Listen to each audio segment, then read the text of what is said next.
Hello à tous et bienvenue sur le Book Club du podcast du Cappuccino et des livres. Le temps d'un cappuccino, nous allons plonger ensemble dans l'univers des livres et de l'écriture, mais pas que. Nous avons hâte de partager avec vous nos coups de cœur littéraires, nos auteurs préférés et nos recommandations qui, nous l'espérons, vous inspireront. Que vous soyez un lecteur assidu ou que vous cherchiez simplement une nouvelle lecture, il y en aura pour tous les goûts. Prêt à nous écouter ? Alors c'est parti. Bonsoir à vous chers auditeurs. Ce soir, exceptionnellement, Aurore sera absente car elle est malade, donc nous excusons pour son absence, mais elle revient en pleine forme au mois de janvier, donc ne vous inquiétez pas. Vous retrouverez notre chère Aurore très vite. Bonsoir à vous, chers membres du Book Club. Hello. Bonsoir. Bonsoir. Comment ça va ? Ça va super. Prêt pour les fêtes de Noël ? Ouais, elles s'annoncent proches et elles sont venues beaucoup plus vite qu'on s'y attend, comme cette année. Comme d'hab. Je profite d'avoir la parole pour annoncer que donc ce sera aujourd'hui mon dernier book club. Malheureusement, je m'en vais vers d'autres aventures. Mais vous ne perdez pas au change, puisque pour me succéder avantageusement arrive Camille. Hello. La petite nouvelle du book club qu'on connaît bien, qui est aussi issue de la formation Licard qu'on a pu suivre Aurore, Jess et moi. Et ben voilà, salut Camille. Est-ce que tu veux bien te présenter pour les auditeurs ? Oui, merci Archie, merci Jess aussi pour l'invitation et hâte de continuer aussi sur l'année 2026 avec vous tous. Donc je suis Camille Anderson, je lis beaucoup de ma présence ici. Moi je suis surtout dans l'imaginaire et l'historique, donc j'aime beaucoup tout ce qui est uchronie. Moi je lis aussi pas mal de fantastique et de fantasy. Et puis j'écris, et là pour le coup j'écris plutôt dans la science-fiction, steampunk et aussi un peu d'uchronie, d'historique. Cool. Donc j'ai auto-publié de nouvelles avec vous dans les recueils de Licard. On en a parlé l'épisode du mois dernier qui était sur les nouvelles, tout à fait. Voilà. Et sinon, j'ai quelques romans en cours, soit pour des éditions traditionnelles, soit pour de l'auto-édition. Eh ben, ça va nous donner une autre comment on dit ? Une autre corde à notre arc. C'est ça ? Ouais. C'est ça. Eh ben donc, bienvenue Camille parmi nous. Nous sommes ravis de t'accueillir, même si nous sommes très tristes de laisser partir Archie. Voilà, c'est dit. Mais ce sera encore mieux, vous verrez. Et ceci dit, j'ai un petit pincement au cœur aussi à m'en aller. Bon, écoute, si tu veux revenir pour des épisodes spéciaux, tu seras bienvenue. Oui, je reviendrai vous embêter. Ouais, vous inquiétez pas. Ça marche. Alors, donc, nous arrivons au dernier book club de l'année. Dernière page tournée avant Noël. Aujourd'hui, on va donc se retrouver pour parler de 4 romans à glisser sous le sapin sur le thème. Alors, vous devinez quel thème on va parler aujourd'hui vu qu'on est juste avant Noël ? Est-ce qu'il n'y aurait pas des sapins dedans ? Ah, peut-être. Potentiellement du chocolat, peut-être. Peut-être. De la Des neige. repas interminables. Donc, si vous ne l'avez pas encore compris, nous allons vous faire des recommandations sur le thème de Noël.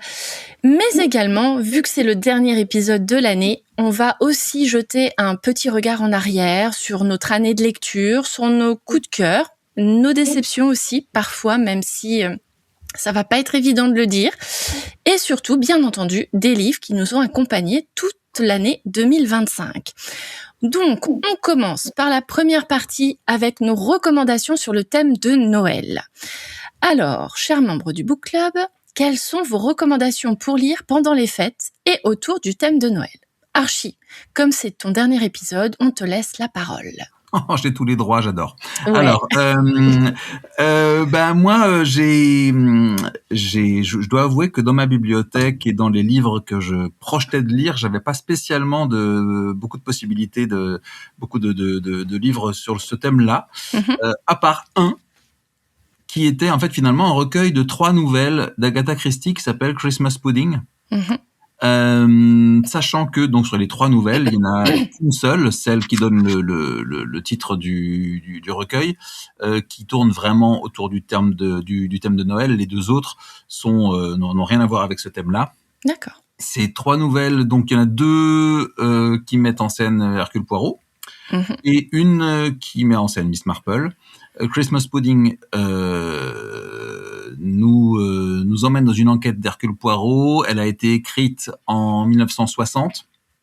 Okay. Donc ça fait partie des aventures les plus tardives finalement de l'autrice.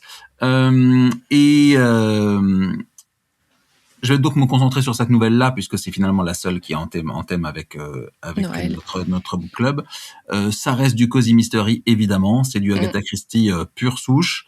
On est dans la campagne anglaise, dans un espèce de manoir luxueux, sauf que c'est la période de Noël, il neige. Voilà, c'est tout ce qu'on peut imaginer comme carte postale de la campagne anglaise au moment de Noël. D'accord.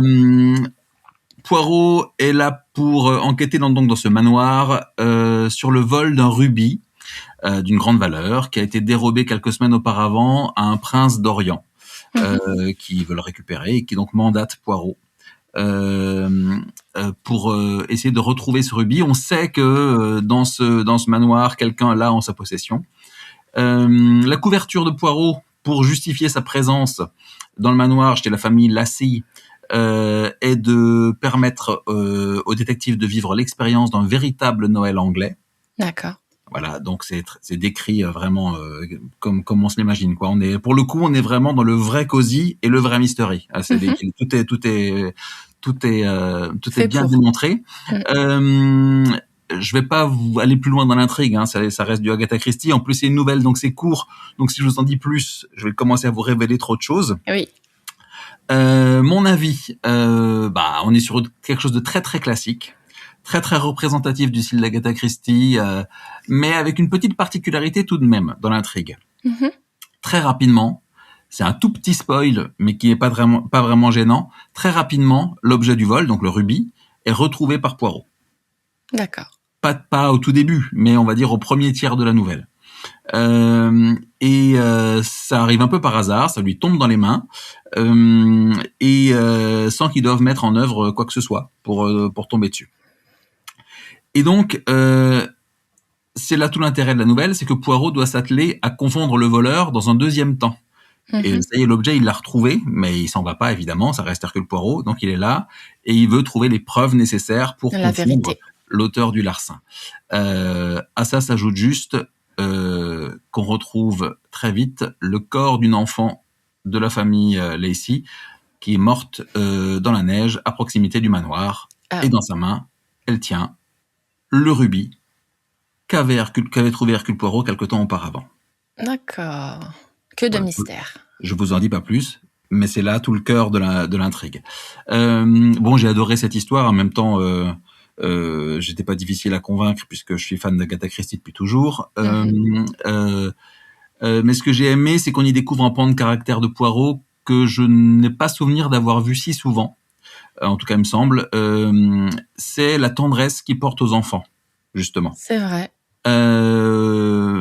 Il reste qu'il est, évidemment, hein. Il est arrogant, il est sûr de lui, il est agaçant, il hésite à se lancer dans l'enquête parce que il a besoin d'être rassuré de pas se retrouver dans une vieille maison froide et humide. Donc il veut savoir qu'il y a du chauffage, ça reste le confort. Voilà. Mais à côté de ça, son génie évidemment pour l'enquête se mêle à un jeu qu'il met en place avec les enfants qui sont présents aussi. Et donc Agatha Christie, par le prisme de Poirot, s'amuse autant avec les petits personnages de son intrigue qu'avec le lecteur, et ça c'est assez génial.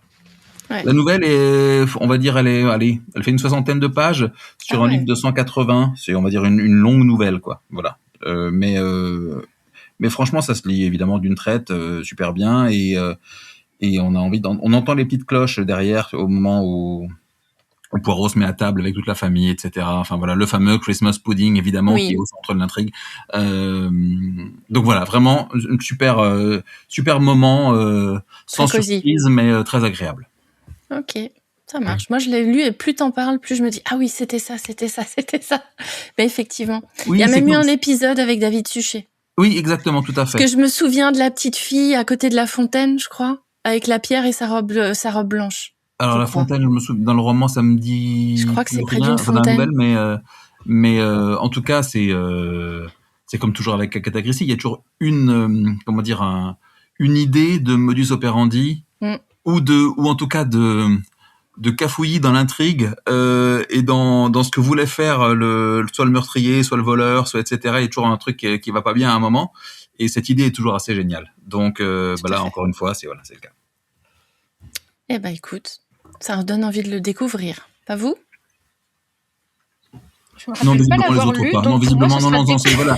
Mais ils ont décidé de bouger parce que comme je m'en vais, tu vois, c'est voilà, je suis déjà transparent. Tu vois, c'est moche Mais ce que non. vous faites. Alors, j'avoue ne pas l'avoir lu, donc en fait, j'ai envie de la découvrir. Je me rappelle pas avoir lu cette nouvelle-là de Christie. Je me rappelle Moi, pas. je me souviens. Moi, je les ai tous lus, donc du coup, oui. Après, par contre, plus Archie en parlait, plus je voyais les images de Oui. l'épisode avec David Suchet.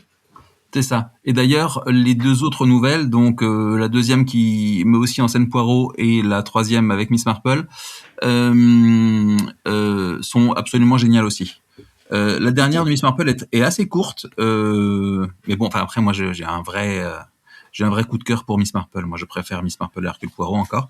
Mais donc voilà. Et la deuxième, celle de Poirot, pareil, je me souviens très très bien de l'épisode avec David Suchet aussi. Ouais. Et qui était, je me souviens que l'épisode de la série était super. Mais j'avais pas encore lu ce recueil de nouvelles. Mais je l'avais pas encore lu, donc je suis content de l'avoir lu pour le book club du coup. Eh ben écoute, je suis ravie que tu aies pu redécouvrir cette histoire. Et puis moi, j'ai envie de revoir l'épisode avec David Suchet. Eh ben écoute, ça marche. Maintenant, on va passer à Amélia. Qu'est-ce que tu nous recommandes comme livre à glisser sous le sapin ou à lire pendant les fêtes de Noël? Alors, presque tout pareil pour une ambiance vraiment hyper cosy, hyper réconfortante. L'autrice promettait du réconfortant et vraiment on y est. Moi j'ai lu La fée farfelue qui rêvait d'un Noël parfait de Marine Di Meglio, mais peut-être qu'à l'italien on dit Di Meglio, donc je vais le redire, Marine Di Meglio, qui a écrit donc une romance de Noël un peu urban fantasy parce qu'on a des créatures fantastiques telles que des fées, des vampires, Enfin, voilà, on a un grand panel de créatures et on est dans le cadre d'un café merveilleux. Donc je vais vous lire la 4e de couverture, ce sera beaucoup plus parlant que moi qui bégaye. Alors, Luna, fée pétillante et maladroite, a troqué les fastes d'Avalon pour se consacrer à ce qu'elle aime le plus, réchauffer les âmes perdues à grand renfort de chocolat chaud et autres boissons enchantées. Son talent ? Déceler les désirs les plus profonds de ses clients. Son obsession ? Les aider à les réaliser. Mais cette année, le Conseil des Ombres menace de fermer ce refuge unique où les créatures magiques se mêlent incognito aux humains. Aux côtés de Mirabelle, pâtissière bougonne au grand cœur, de Masao, vampire aussi imperturbable qu'attachant, et d'une joyeuse ribambelle d'habitués hauts en couleur, Luna devra se battre pour sauver son café et peut-être s'autoriser à enfin croire à l'amour. Ok, donc il y a un petit peu de romance. C'est ça. Je vais y revenir. Mais c'était plaisant. On n'est pas dans les téléfilms TF1. Je respecte les personnes qui regardent, mais moi je sais que par exemple, il y a beaucoup de clichés que je n'aime pas. Et c'est pas exactement ce qu'on retrouve ici. On est sur quelque chose de beaucoup plus profond. Donc je vais y revenir. Donc on est dans un café assez merveilleux. On a une jeune femme, mais on apprend qu'elle est pas si jeune que ça. Bref, on a une fée qui fait des boissons vraiment fabuleuses. On a des ingrédients magiques, on a des boissons qui sont faites pour chaque client, personnalisé. Voilà, ce qu'ils ont besoin d'un peu de réconfort, d'une dose de créativité, d'un petit coup de boost d'énergie. On a vraiment comme ça la fée qui prépare un chocolat, un café, une tisane magique. Et déjà, cet élément est assez rigolo et c'était beau parce qu'en fait, effectivement, le cœur du roman est en partie sur le don de Luna d'être empathique, de comprendre les autres et de chercher à les rendre heureux, les aider à réaliser leurs rêves ou leurs désirs donc secrets. Et il y a les boissons qui sont super chouettes à découvrir, mais j'ai beaucoup aimé en fait que via cette création, en fait, on s'intéresse beaucoup aux autres. Le roman était beaucoup dans la compréhension de l'autre, dans la douceur. C'était vraiment très très agréable. C'est pas mièvre, même si on parle de chocolat et de guimauve tout le temps, de petits dragons arc-en-ciel et de chansons de Noël. C'était pas mièvre. J'ai trouvé ça extrêmement doux et d'une certaine façon, j'ai aimé ce roman parce que peut-être que ça devrait être comme ça que les romans devraient être. Enfin, je critique absolument pas les 99 autres millions de romans qui existent, mais comment dire, on a un panel de personnages extrêmement différents, on a des personnages qui ont des objectifs différents, on a des mentalités différentes, on a les... je vais parler manichéisme, mais c'est pas comme ça que c'est dans le roman, mais on a les gentils et les méchants. Mais en même temps, on a beaucoup de bienveillance envers les uns et les autres. On a beaucoup d'inclusivité, Okay. dans les amours différentes qui sont présentés, dans la façon de s'adresser à l'autre, de chercher à comprendre l'autre plutôt que de simplement juger ou imposer un choix, une idée, etc. Et tout au long du roman, on est vraiment baigné dans cette bienveillance, dans cette douceur, et c'était vraiment extrêmement agréable.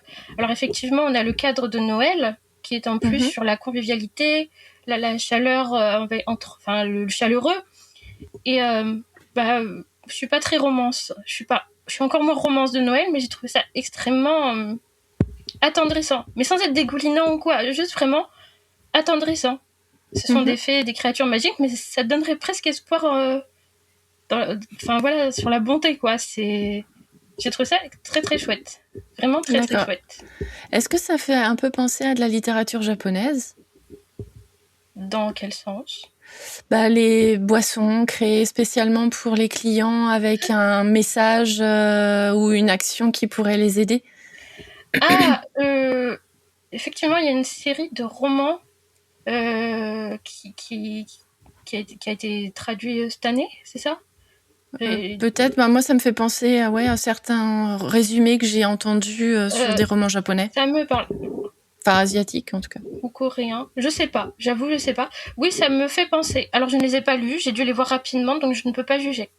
D'accord, ok. Et là, t'as aimé quand même cette histoire-là ? C'était réconfortant et doudou pour Noël. C'est vraiment doudou. C'est vraiment doudou sans être mièvre ou puéril ou quoi. C'est vraiment juste profondément humain et on est dans la bonté en fait. Tout est sain. La relation entre les personnages, même quand même quand il y a des problèmes, même quand certains ont peur, même quand certains doutent, même quand il faut prendre des décisions. Enfin, tous les personnages s'écoutent et je trouve ça vraiment très sain.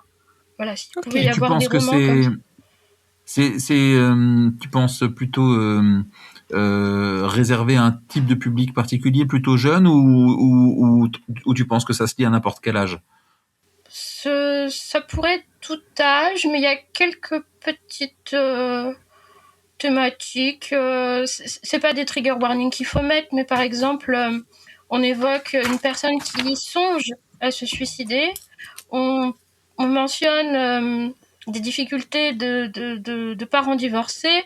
C'est pas pour les plus jeunes, mais c'est pas non plus des trigger warnings à avoir ou quoi. Hein. Voilà, c'est peut-être que eux n'auront pas ce genre de pensée-là, enfin de thème à vouloir rencontrer, mais il y a pas c'est pas choquant, c'est pas. Pour moi, c'est possible de lire quasiment à tout âge, oui. En plus, il y a une question à l'intérieur d'une. Alors, je me suis désolée si je ne m'exprime pas avec les bons termes. Il n'y a vraiment aucune offense que je souhaite faire. Hein.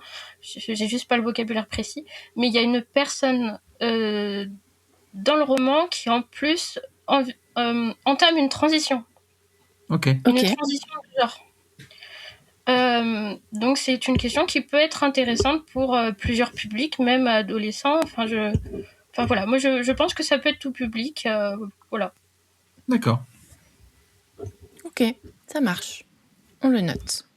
Et j'ai pas précisé, mais effectivement, c'était de l'auto-édition. C'est de l'auto-édition de qualité. De qualité, ça marche, on le note. T'inquiète. Alors, Camille, nouveau membre du Book Club, nous t'écoutons. Quel livre vas-tu nous présenter ? Un peu le sujet difficile. Moi, je suis un peu un Grinch de Noël, donc quand j'ai vu le thème, je me suis demandé s'il fallait pas que je retarde mon arrivée. Mais c'est pas facile de trouver une lecture sur laquelle accrocher sur un thème aussi. C'est précis quand même. Hein. Oui. C'est précis et hyper vaste à la fois. C'est ça, c'est un peu une niche. Donc si on lit pas dans cette niche et qu'on n'aime pas trop Noël, ça rend les choses plus compliquées. Effectivement. Oui, c'est ça. C'est vrai que j'avais pensé à Tolkien, mais sinon, je me suis dit que j'allais juste lire un livre exprès et tester un truc de Noël et ouvrir un peu mes lectures. Et finalement, je tombe sur quelque chose d'assez similaire à ce que tu as présenté, Amélia. Parce que du coup c'est aussi alors c'est plus pour le coup dans les codes d'une romance de Noël, mais c'est un truc un peu doudou qui prend Noël dans le mode c'est tout chou, confortable, cosy, il y a du chocolat chaud, de la neige, des décos, tout le monde est gentil, etc. Et c'est aussi une autrice auto-éditée pour le coup, je mentionne aussi, et franchement ultra quali. Alors le roman s'appelle Noël s'accorde à deux. Il est de Laurie Leclerc, qui est une autrice suisse qui habite pas loin de chez moi et donc voilà que je suivais un peu. Et c'est vrai que moi je suis pas méga fan de la couverture parce que ça me fait penser à Noël déjà. J'imagine que quand c'est le genre qu'on lit, forcément ça attire. Mais alors c'est le truc un peu classique avec avec les petites guirlandes de Noël en haut, le fond un peu bleu pâle. Enfin voilà. Et le résumé, pareil, hein, on tombe direct dedans, c'est Karan et Rowena qui se retrouvent dans un petit chalet en Suisse à la montagne. Enfin, vraiment le truc très, très classique en soi à première vue. Et donc je me suis dit pourquoi pas pour le book club. Et en fait, trop bien. L'écriture est hyper quali. Et ça parle de thèmes qui m'intéressent en fait, parce qu'en fait Karan c'est un jeune musicien, Rowena c'est une jeune autrice, donc tous les deux ils sont un peu sur un tournant de vie, ils se posent des questions sur leur mode de vie, leur carrière, leur famille, comment ils vivent. En plus la première scène c'est dans un spa, dans un hôtel où je suis déjà allée et j'ai reconnu juste avec la description. Ah génial. Donc c'était hyper immersif en fait. Enfin, j'avais l'impression de revivre un souvenir et vraiment j'ai bugué jusqu'à ce que je me suis rendu compte mais oui cette ville il y a pas 36 hôtels, je pense que en fait c'est exactement celui où je suis allée. Et donc vraiment ça met tout de suite dans le bain. Alors c'est dans un spa, ils sont en maillot de bain.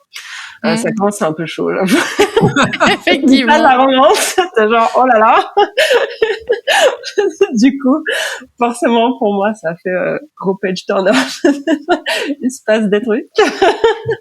J'imagine. Voilà. Donc je spoil pas, mais en fait voilà, c'est très chaud les premiers 2-3 chapitres, et en fait on se rend compte qu'ils se quittent, ils se donnent même pas leur numéro, leur contact, rien du tout. Ils se disent adieu, on se verra plus jamais.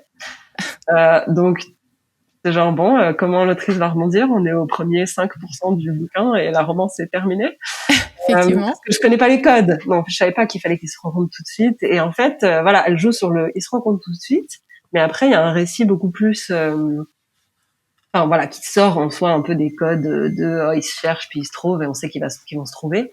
À la limite, ils se trouvent dès le début, mais du coup ils se retrouvent un peu dans ce trope là de obligés de partager la même chambre ou quoi. Enfin bon, en fait ils se retrouvent tous les deux coincés ensemble à fêter Noël chez des amis communs. Gros hasard, un peu bizarre, hein, pas de spoil, mais voilà. Et du coup, le cadre, petit chalet suisse, neige, déco de Noël, tout ça. Et puis, lui, il joue du violon, donc ça fait vraiment le très romantique. Truc, oui, voilà, c'est romantique, c'est cosy et c'est très Noël. Et même moi, franchement, j'aime pas la romance, j'aime pas Noël, j'aime pas quand c'est cosy. Ah bah d'accord. J'aime pas le violon. Je me suis éclatée, je me suis dit, mais qu'est-ce qui me prend de prendre un livre aussi risqué en plus pour le book club? Et franchement, c'était super. Parce que la plume est géniale, que on se demande vraiment comment ça se tourne, comment ça va se goupiller. Comment ils peuvent goupiller ça. Et vraiment, c'est des personnes les thématiques de fond sont vraiment top. Il y a des réflexions sur la parentalité, sur les liens avec la famille, les parents, beaucoup avec leurs parents à eux en fait. aussi sur les carrières d'artistes, la précarité un peu, la manière dont c'est vu par les autres. Et puis le tout début, il y a un peu de quiproquo, de promesses impossibles. Voilà, il y a quand même beaucoup de suspense en fait. Alors que la structure est celle d'une romance, donc oui, donc on sait comment ça va finir. Et en fait, ça fonctionne super. Donc ouais, je le recommande avec plaisir et même pour ceux qui lisent pas ça d'habitude et qui ont été obligés de choisir un livre sur le thème de Noël. C'est vrai que c'est pas évident comme thème, je reconnais. C'est fun. C'est fun et du coup je l'ai avalé en quelques soirées. Je l'avais mis sur mon téléphone en plus, donc je lisais partout. Dès que j'avais une petite minute d'attente, c'était une catastrophe. Ah bah c'est cool. Ah bah je suis ravie que cette lecture t'ait fait plaisir. C'est clair, et ça m'a sorti de ma zone habituelle. Ah bah j'imagine. C'est vrai que quand on parle des recommandations de Noël, c'est soit t'as une rom-com, soit t'as un cozy mystery, mais j'ai rarement, vu d'autres genres. Est-ce qu'il y a des Noëls horrifiques, des Noëls qui font peur? Si, je pense. En fait, moi, au début, je cherchais ça et j'en ai pas trouvé. En tout cas, j'en avais pas sous la main. Mais je suis sûr qu'il y a des Pères Noël tueurs. C'est sûr. Ça existe, c'est sûr. Mais juste, je savais pas où le trouver spécialement et voilà, pas spécialement le temps pour chercher et pour m'en procurer un. Mais c'est sûr que ça existe. Ok. Bon, faudra qu'on y songe. Peut-être pour l'année prochaine, à réfléchir. Je l'ai lu il y a longtemps et je voulais pas le relire parce qu'il est long. Mais il me semble même que dans les Tommyknockers de Stephen King, à un moment, il y a une histoire de Père Noël un peu chelou. Voilà. Ok. Eh ben écoutez, on va noter. Donc moi je vais continuer dans la ligne cozy puisque j'ai lu un cozy mystery. C'est même dans le titre. C'est Retour à Sainte-Marie-Île, Cozy Christmas Mystery. Voilà, on peut pas faire plus Christmas. De Karine. Alors, je ne parle pas italien, donc c'est soit Pitocchi, soit Pitocchi. Voilà, au choix. C'est un livre que j'ai, moi, dans la collection La Bête Noire de Robert Laffont. Donc, comme son nom l'indique, c'est un cozy mystery de Christmas, puisqu'il y a 3 tomes, et chaque tome se déroule à un moment ou à un autre autour de Noël. À savoir. Je crois que le 2e, c'est sur un manoir, et le 3e, je crois que c'est un Noël à New York. Si mes souvenirs sont bons. Donc, en résumé, lorsque Joanne Brown, la scénariste de la série suivie par toute l'Angleterre, disparaît mystérieusement, le pays est en émoi. Fuyant son super connard d'ex, toutes mes excuses pour le gros mot, c'est ce qui a marqué dans le résumé, et la presse à scandale, ruinée et désormais affublée d'une jolie paire de cornes, elle se réfugie dans le cottage hérité de sa grande-tante Gladys. Et je crois d'ailleurs dans le texte, c'est plutôt une cousine qu'une grande-tante. Bref, les sœurs Macpherson, ses voisines septuagénaires, ne tardent pas à lui envoyer la seule personne qu'elles estiment capable de lui venir en aide, le pasteur du village. Mais Joanne avait-elle besoin que déboule aussi son ado de neveu, exclu de son pensionnat, de sa fantasque assistante? Et quand des vieilles dames décèdent les unes après les autres, les fêtes de fin d'année virent au cauchemar. Avec ses acolytes hauts en couleur, Joanne se lance alors dans une enquête périlleuse qui menace de révéler des secrets enfouis depuis longtemps à Sainte-Marie-Île. Donc là, voilà, je vous ai mis dans l'ambiance directe. Effectivement. Voilà, on commence bien. Horrible, après les meurtres d'enfants, on a les meurtres de vieilles dames. Ouais, autour de Noël. J'ai du mal avec le cozy du cozy mystery quand j'entends les résumés. C'est chelou. Alors là, on se plonge donc dans un cozy mystery qui est somme toute très agréable, qui se situe en Angleterre, où l'on suit donc, comme le dit le résumé, Jo. Alors c'est Joanne, mais dans le livre, elle est souvent appelée juste Jo. Parce qu'il y a quelques petites références aux 4 filles du Docteur Marsh, pour ceux que ça intéresse au cas où. Donc c'est une héroïne anglaise, plutôt adepte du café que du thé, sachez-le. Ça fait bizarre quand les héros anglais boivent du café. Mais bon. Mais cela n'enlève donc absolument rien au charme du petit village anglais dans lequel elle vient se ressourcer. Installée donc dans un cottage chaleureux, empreint de nostalgie, elle tente de se reconstruire après le décès de sa grande cousine. C'est là où je vous disais la différence avec le résumé, parce que pour moi c'est sa grande cousine, et la trahison de son ex-compagnon. Dès les premières pages, l'ambiance hivernale et réconfortante opère. On s'y sent réellement, immédiatement à l'aise. À Sainte-Marie-Île, Jo retrouve des figures familières de son enfance et de son adolescence. C'est là aussi où je vous dis que c'est très cosy, parce que justement, on vient vraiment se ressourcer avec elle. On a la sensation de se retrouver dans un petit cocon. Et parmi ces retrouvailles marquantes, on découvre son meilleur ami, Laurie. Oui, comme Lawrence. Oui, Jo et Lawrence, comme dans Les 4 filles du Docteur March. Tout à fait. C'est fait exprès. Et son neveu Alex, ainsi donc, comme je le disais dans le résumé, son assistante Daisy. Ensemble, ils forment une petite bande, soudée, pleine de bienveillance, dans lesquelles le lecteur se sent très vite intégré. On a vraiment l'impression d'être avec une bande de copains et de vivre avec eux tout ce qu'ils vivent. Leur complicité, leurs échanges, leur soutien mutuel apportent beaucoup de douceur et d'humanité à l'histoire, contrebalançant parfaitement la tension de l'intrigue, parce qu'il y a quand même des meurtres, je vous le rappelle. Oui. Donc le séjour de Jo commence par être un retour aux sources, est bouleversé par une série de meurtres qui frappent uniquement les personnes âgées, dans le village et dans quelques petites villes autour. Et il y a un événement qui secoue profondément la communauté de cet endroit, donc Sainte-Marie-Île, et Jo, Laurie, Daisy et Alex décident alors à l'approche de Noël de mener l'enquête. Ils s'intéressent notamment au passé d'un groupe d'amis très proches, victimes successives d'un destin tragique en très peu de temps, et découvrent peu à peu que les apparences sont parfois trompeuses. C'est là aussi où je vous dis qu'il y a vraiment nostalgie. On parle que d'amis, de cosy, de gens qui se retrouvent. Et donc entre souvenirs, secrets enfouis, liens d'amitié, l'autrice Karine Pitochi tisse une intrigue maîtrisée, fluide, prenante. On suit les indices avec plaisir, on élabore des hypothèses, on s'interroge sur les mobiles. Bref, on enquête véritablement à leur côté. Et moi, c'est ce que j'adore dans les Cozy Mystery. J'aime enquêter avec les héros. Et donc, malgré la noirceur des crimes, parce que quand même, les pauvres mamies, on s'en prend quand même à elles, et l'ensemble reste quand même chaleureux, captivant du début à la fin et fidèle à l'esprit du Cozy Mystery. C'est donc pour moi une très bonne lecture, immersive, réussie, que je recommande sans hésiter aux amateurs du genre, donc du Cozy Mystery. Et pour ma part, j'ai refermé ce premier tome avec beaucoup de satisfaction et surtout une seule envie, me plonger rapidement dans les 2 tomes qui suivent pour retrouver ces personnages attachants et poursuivre l'aventure à Sainte-Marie-Île. Voilà, moi j'ai adoré, et pour vous montrer la couverture, c'est celui-là. Ok. Voilà. Nos petites recommandations de Noël entre romance et crime. Que du bonheur. Bon. Alors, maintenant qu'on a glissé plein de livres sous votre sapin, si on passait à la deuxième partie de notre épisode qui va concerner, comme toute fin d'année qui se respecte, un petit bilan de l'année 2025. On va essayer de voir ce qu'on a retenu chacun de notre année de lecture, d'écriture, mais pas que. Et on va commencer alors par le top 3 de vos meilleures lectures de l'année 2025. Archie, on commence par toi.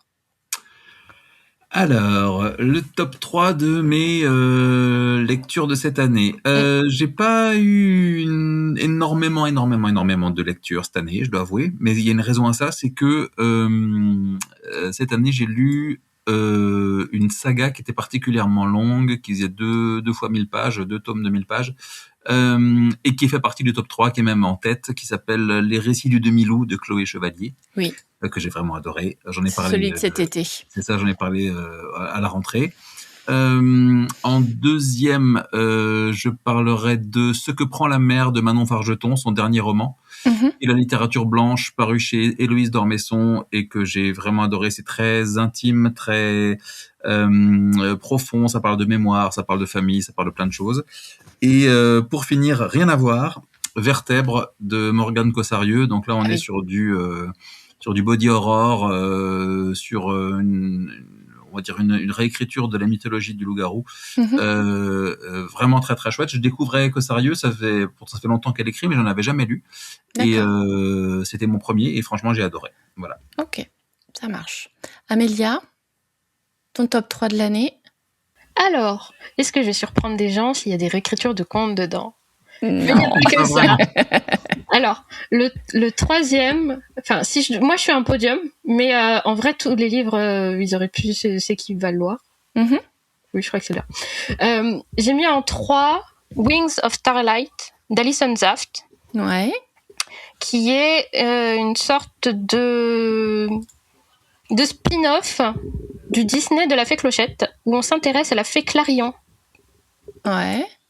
Et on voit la Fée Clarion avant qu'elle devienne reine, et quand elle a des contacts en fait avec les fées de l'hiver, parce que par exemple quand on voit le Disney, il y a un moment où on parle des fées de l'hiver. Et effectivement, là, on revient sur le royaume des fées de l'été et des fées de l'hiver, et c'était plutôt sympa. Franchement, c'était plutôt sympa parce que la Fée Clochette, je l'ai beaucoup regardée quand j'étais petite, et on retrouve beaucoup de choses de l'univers. Et moi, j'aime bien quand on recreuse comme ça le passé de certains personnages. Et la Fée Clarion, effectivement, est assez intrigante. D'accord. Donc, top 3. En 2, j'ai mis à égalité, et c'est là que sont mes réécritures de contes, Fleur d'épine de Sandy Ruperti, dont j'ai parlé dans le club de juin, je crois. Je crois, oui. Tout à fait, sur l'épisode sur le thème réécriture de contes et de mythologie. Voilà. Et à ex-aequo, j'ai pas réussi à les départager parce que ça part vraiment dans 2 directions différentes. Fleur d'épine, c'est très... on revisite l'enchantement, c'est assez doux, c'est assez poétique. Et en face, Peau d'âme. Alors, je suis désolée, j'arrive pas à prononcer le nom de famille de l'autrice. À chaque fois, je me prends les pieds dedans. Aude Ziegelmeyer. Merci beaucoup. Et pardon à elle si elle nous écoute. Donc, j'ai lu le tome 1 de Peau d'âme. Et c'était excellent. Enfin, voilà, j'adore. Alors, c'est pas un conte tout rose, là. Hein, c'est pas du tout comme l'autre que je viens de citer. Mais donc, voilà, je les mets tous les deux sur la deuxième marche. Et le top du top que j'ai lu cette année, c'était le 2e tome de la saga Le Halo des Ombres que j'ai présenté en septembre dernier dans le book club ici, de Céline et Viviane de Clerval. Donc les 2 sœurs sont co-autrices de cette trilogie. Donc là c'était le tome 2 et j'ai beaucoup aimé. Il y a des petits minuscules bémols parce que je suis exigeante, mais ça reste quand même excellent. Voilà, mon top 3 il est là. Ok. Camille, ton top 3 de l'année 2025? Ouais, alors j'avais hésité à mettre Peau d'âme. En plus, j'ai lu le 2 qui était tout aussi excellent, donc vraiment trop sympa. Mais sinon, moi j'ai lu Le Temps de l'eau. Le premier tome s'appelle Rivage, c'est de Lou Dulac. Et je conseille à fond. C'est du steampunk, mais steampunk fantasy. Donc on a tout un monde qui en plus est basé sur l'eau, et du coup vraiment ça change. Donc il y a toujours les petits codes du steampunk, la technologie, etc. Mais du coup on a aussi le côté magie, et l'univers est vraiment assez particulier, quoi. Donc vraiment super sympa. Et continue un peu comme Amélia. Donc en 2, je mettrais Une valse pour les grotesques. Là, bonjour pour dire le nom de l'auteur. Donc Guillaume Chamanadjian. Ok. Je l'ai pas écorché. Donc c'est lui qui a fait Capitale du Nord, Capitale du Sud avec Claire Duvivier. D'accord. Et donc là c'est un one shot aux Forges de Vulcain, donc l'éditeur de la double trilogie, et il est génial. Donc c'est du fantastique, vraiment fantastique, et ça tourne à la fantaisie complet. Et mais à la base, quand on commence à lire, c'est l'historique. Et puis il se passe des trucs bizarres, et puis après on se rend compte qu'en fait il y a tout qui déconne. Donc c'est une sorte d'uchronie. L'histoire en fait a un peu valsé, et ça crée comme des mondes parallèles, et on se rend compte de ça. Franchement, on ferme le livre, on sait toujours pas trop qui s'est passé. Donc vraiment, moi j'ai trop aimé le concept, et sa plume est géniale. Enfin, j'avais beaucoup sa plume dans la double trilogie déjà, donc c'est hyper immersif. Il parle beaucoup des goûts en particulier. On a l'impression de goûter les trucs tout le temps, donc c'est super cool. Et en top 1, un livre qu'on m'a offert. En plus, c'est mes parents qui me l'ont offert. Je veux pas être méchante, mais d'habitude, un peu les livres que je mets tout en bas de ma palle. D'accord. Et là, c'est mon top 1 de l'année. Ah, bah, donc cool. voilà, je m'excuse. Il s'appelle 3 fois la colère. Il a été écrit par Laurine Roux, et il est édité chez un truc avec une petite grenouille, là, je me rappelle plus comment ça s'appelle. C'est une petite maison et ils font pas mal d'historique. Et voilà, donc franchement, ça me disait rien, je m'attendais pas trop à quelque chose, voilà. Et en fait, c'était super et c'était surtout pile ce que j'adore lire, quoi. Ça parle de colère sur 3 générations avec des triplés. Et il y a énormément, enfin il y a une sacrée structure dans l'histoire. Ça se passe au XVe siècle. Il y a une énorme critique qui est assez moderne des croisades, de tous les trucs qui se passent à l'époque. De l'hypocrisie et de l'abus de pouvoir des personnes nobles et c'est par contre c'est du contenu très adulte, il y a beaucoup de violence et beaucoup de vengeance, donc sur plusieurs générations. Voilà, bon, le titre l'annonce, 3 fois la colère, mais ouais, il défoule à lire en fait, il est super et la plume est hyper dense. Il y a des fois il y a des dialogues entiers qui sont sur 3 lignes. Où il y a même pas de réplique, c'est juste dans la même phrase, tout est tassé, mais on le voit super bien, quoi. Ok. Eh ben, écoute, on va noter. Alors, moi, j'ai pas fait top 1, top 2, top 3. C'est mes 3 meilleures lectures, tout au même niveau, ou presque. Alors, au final, c'est pas que 3 livres, en vrai. Il y en a 4, 5, 6, 7. Ouais, je sais, j'exagère, mais c'est parce qu'en fait, c'est des séries. Alors, je suis un peu coincée. C'est la série que j'ai aimée. Donc, il y a 2 grosses séries et le tome 1 de la série Podam. Tout à fait. Les Lilas du Roi, je crois qu'elle a gagné le pompon, cette série. Moi, le tome 2, il m'attend et j'ai bien l'intention de le lire au mois de janvier. C'est une lecture, ça n'y coupe pas.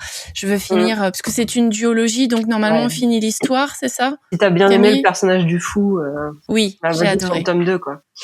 C'est mon personnage préféré de l'année, je crois. Il m'a fait penser à l'Assassin Royal, quoi. Ça avait déjà été mon personnage préféré de toute ma vie, donc c'est peut-être pour ça que j'ai aimé alors, parce que je suis une fan de l'Assassin Royal. Donc voilà. Donc ça, c'est, on va dire, un des premiers romans que j'ai aimé. Ensuite, il y a la première série, en tout cas que nous on connaît, de Rachel Gillig. Donc, Une fenêtre sous les ténèbres et 2 couronnes corrompues, qui sont publiées chez Sabran, que j'ai vraiment, vraiment adoré. J'ai découvert une nouvelle autrice, une nouvelle plume et l'histoire, j'ai trouvé le système de magie basé sur les cartes de tarot vraiment très intéressante. Et ensuite, il y a les 4 tomes de la série Une braise sous la cendre de Sabaa Tahir, qui a été publié chez Big Bang. Je les ai dévorés. Un en juillet, un en août, un en septembre, un en octobre. Je les ai lus les 4. J'ai adoré les 4.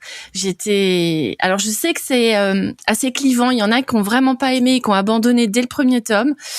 Il faut reconnaître que des fois, les personnages nous font lever les yeux au ciel. Mais la façon dont c'est écrit, le monde qu'elle a décrit, tout ça, enfin, j'ai trouvé ça, mais génial en fait, et chaque tome est vraiment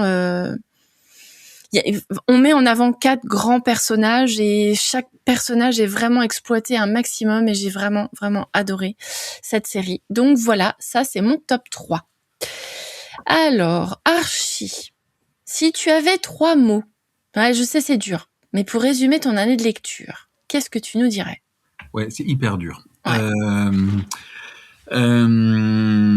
Je dirais assidu, parce que dans le sens où j'ai dû me forcer à être assidu dans ce sens-là. Parce que entre l'écriture qui n'avançait pas comme je voulais, entre plein d'autres événements, etc. Bref, voilà, il a fallu être assidu. Enthousiasmante parce que j'ai découvert plein de choses nouvelles. Et je vais dire inassouvi parce que j'ai pas lu autant et assez. D'accord. Pas autant que je voudrais et pas assez. Et que j'avais d'autres choses à découvrir, je pense, cette année. Bon, je découvrirai l'année prochaine, hein. Ce n'est que partie remise. Bah oui, tout à mais fait. Ça reste une sorte de petite frustration quand même. Voilà. On a toujours trop de vide dans notre palle. Enthousiasmante et, qu'est-ce que j'ai dit? Inassouvi. Voilà. Ok. Amélia, 3 mots-clés pour résumer ton année de lecture. Alors, je dirais quand même varié. Parce que j'ai lu beaucoup de fantasy, mais avec vous, j'ai relu du noir, avec L'Une fois sur Babylone par exemple, et ça faisait assez longtemps pour moi. Là, j'ai lu de la romance de Noël, mais même entre-temps, j'ai lu d'autres choses pendant l'été qui étaient plutôt variées, donc j'ai été vraiment très multigenre. Donc j'irais varier pour le premier mot. Deuxième mot, je dirais tranché. Je sais pas comment dire ça, mais quand je regarde ce que j'ai lu et mes avis, j'ai l'impression d'avoir été très... Soit j'ai beaucoup aimé, soit j'ai beaucoup pas aimé. D'accord. Ok. J'ai eu des lectures qui étaient vraiment... j'ai beaucoup aimé. Donc par exemple, là, le top 3 que j'ai cité il y a quelques minutes, vraiment j'ai beaucoup aimé. Et à côté, j'ai quand même eu... je crois que c'est une des années où j'ai eu le plus de déception et j'ai même eu un abandon de lecture. Donc je dirais inégal, tranché. Et le troisième mot, je sais pas. J'avoue que je sais pas. C'est pas mal comme mot, je sais pas. Voilà, ça marche. Je ne sais quoi, voilà. Non, je serai pas pour le troisième. Désolée. Ok. Joker. Camille, 3 petits mots. En bonne remplaçante d'Archie, moi c'était l'inverse. J'ai beaucoup lu. Ouais, les circonstances ont fait que j'avais plus de temps pour lire. Donc je dirais intense. J'ai jamais autant lu. Uchronie, parce que maintenant je vois de l'Uchronie partout. Je pensais que j'en lisais peu, je me suis mis à en écrire et du coup, dès que je lis un roman, je me dis oh là il y a de l'Uchronie, là il y a de l'Uchronie, parce qu'en fait c'est juste un retournement de situation comme un autre. Et ouais, je rejoins un peu Amélia, cette découverte. Du coup, vu que j'avais le temps de lire, que j'avais envie de lire, je suis allée de temps en temps faire des petits pas de côté. Je me suis fait plaisir à aller lire des genres que je lis pas d'habitude, en me disant que c'était pas ça en échange d'autres choses, quoi. Je pourrais lire à la fois ma bonne fantaisie habituelle et me permettre, je sais pas, une petite romance de Noël. Donc ça m'a fait trop plaisir, quoi. Bonne année lecture. Ok, ça marche. Bah alors moi c'est pareil, ça va être difficile, mais je dirais challengeant parce que j'ai lu plus de livres que ce que j'avais prévu de lire et j'ai explosé mes quotas. C'est énorme les chiffres. L'année n'est pas finie et j'en suis à 120 livres presque. Il y a les fêtes, fais une pause. Non, j'ai trop de livres à lire. Ma palle va exploser. Voilà, explosion totale de ma palle. Voilà, là on peut être carrément. Et après plein de découvertes que j'ai appréciées. Alors j'ai pas trop changé de genre. Je suis restée plutôt dans les trucs que j'apprécie, mais j'ai fait quand même des découvertes que j'aurais pas fait si je les avais pas demandé en service de presse, par exemple. J'ai découvert des gens que j'aurais peut-être pas vu de la même façon. Donc voilà, découverte, challengeant et explosion totale de ma palle. voilà. Ok. Alors, maintenant, quel roman, autrice, que avez-vous découvert en 2025 ? On va peut-être changer l'ordre et on va demander à Camille. Alors, Salomé Anne. Oui. Alors, avec l'accent, Salomé Anne, à la coréenne, qui nous a écrit le tome 1 du Sabre de neige, ça va être une trilogie des Sabres sacrés. Oui. Donc, je crois qu'il y a le 2 qui arrive normalement bientôt. Donc, ouais, clairement, super découverte, sachant que je savais déjà un peu ce qu'elle écrivait et qu'encore une fois, on est hyper dans mes thèmes, parce que moi, tout ce qui est au Japon, je me jette dessus et la bonne fantaisie. Il y a plein de petits codes qu'on connaît un peu la culture japonaise. Il y a plein de clins d'œil de partout et ça, moi, j'ai trouvé ça génial, quoi. Donc voilà, une autrice à découvrir. Qui en plus est super sympa, on peut le dire, puisqu'on la connaît quand même pas mal. Alors la meuf est pas, voilà, elle est sympa. On la voit pas souvent, mais elle est sympa. C'est une Polaris au cas où vous auriez pas compris.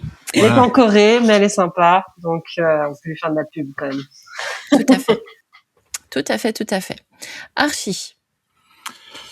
Je crois que je vais pas faire dans l'original, mais quand même pour moi ce qui sort cette année, c'était la découverte de Chloé Chevalier que je ne connaissais pas. et dont j'ai envie de continuer à lire les autres œuvres. J'ai tout acheté de ce qu'elle a sorti, donc il me reste, enfin tout. En même temps, il n'a pas non plus 10 milliards, mais elle a sa duologie qui se trouve dans le même univers que les récits du Milou que je dois lire, et sa novella de SF que j'ai dans ma palle et que je vais lire incessamment sous peu. Mais j'ai adoré son style, sa manière de voir la fantaisie, et donc voilà. Donc je dirais Chloé Chevalier avec la saga des récits du Milou.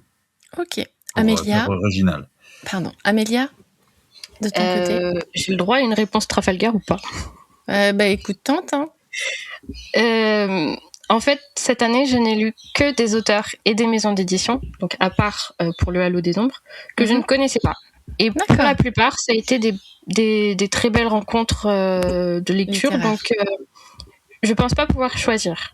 Ah, c'est trop dur. Ouais, vraiment. J'ai vraiment lu quasiment que des personnes que je ne connaissais pas, des maisons d'édition que je ne connaissais pas, ou plus, par exemple Gulfstream. J'ai déjà lu des livres chez eux, mais ça fait très longtemps qu'en fait, comme je me concentre beaucoup sur l'auto-édition en tant que blogueuse, j'ai déconnecté en fait des maisons d'édition pour certaines. Et là, avec ma sœur, comme on a relu certains livres, Team Sailors, si je dis pas de bêtises, est édité chez eux. Et par exemple, on s'est réintéressé à leur catalogue. D'accord. Mais sinon, j'ai découvert beaucoup de personnes et de maisons, et donc je ne peux pas citer une personne qui m'a vraiment marquée dans l'année pour ça. Donc je dirais que toutes les personnes que j'ai découvertes cette année, merci, c'était génial. Vous méritez une mise en avant, voilà. Donc on dirait Michel Drucker, quoi. Tout le monde est gagnant, quoi. Écoute, t'as bien raison.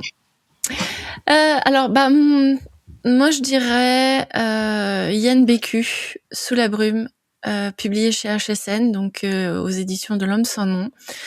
C'est pas vraiment le genre de livre que je lis, mais j'ai été tellement surprise par l'intrigue et comment ça finit qu'en fait j'ai vraiment adoré lire Sous la brume de Yann Bécu, et c'est grâce à un service de presse que j'ai pu découvrir cette très très belle histoire. Donc merci à HSN de m'avoir fait confiance et de m'avoir confié ce roman qui a été vraiment un très beau coup de cœur. Voilà pour moi. Alors, maintenant, si on passait à la maison d'édition, est-ce que vous avez eu un éditeur coup de cœur pour 2025? Et si oui, avec quel roman? On a le droit de se répéter là, du coup. Alors, je me propose de commencer. Oui. Pour moi, c'est... j'ai hésité avec Monsieur Toussaint Louverture, mais comme je parle que de Monsieur Toussaint Louverture depuis qu'on fait ce podcast, je me suis dit que je vais un peu changer, et je vais parler de Calidor. Ok. Parce que j'ai acheté, alors je mange des cailloux depuis 6 mois, mais j'ai acheté leur collection. Il m'en manque qu'un seul de réédition de classiques. De littérature de genre, ça va du fantastique, etc. Ils ont sorti Dracula, Frankenstein, Léo de Hurlevent, le grand dieu Pan, les aventures d'Arthur Gordon Pym de Poe, le roi en jaune, etc. Il me manque Salammbô de Flaubert, et c'est toujours donc un livre relié, magnifique, et chaque fois un illustrateur différent. Par roman. Les illustrations sont chaque fois ouf. Voilà, c'est juste génial pour redécouvrir des œuvres qu'on a déjà lues ou qu'on aimerait lire, mais qui sont des classiques, et qui sont quand même dans la littérature de genre. J'ai trouvé ça absolument génial. Voilà, donc Calidor. On note. Amélia? J'aurais adoré citer Magic Mirror Édition, qui depuis des années est ma maison d'édition préférée. Moi, j'ai pas peur de me répéter. C'est parce que c'est des contes de fées réécrits, mais je ne le peux pas parce qu'en fait, elle vient de fermer. Ouais. Donc,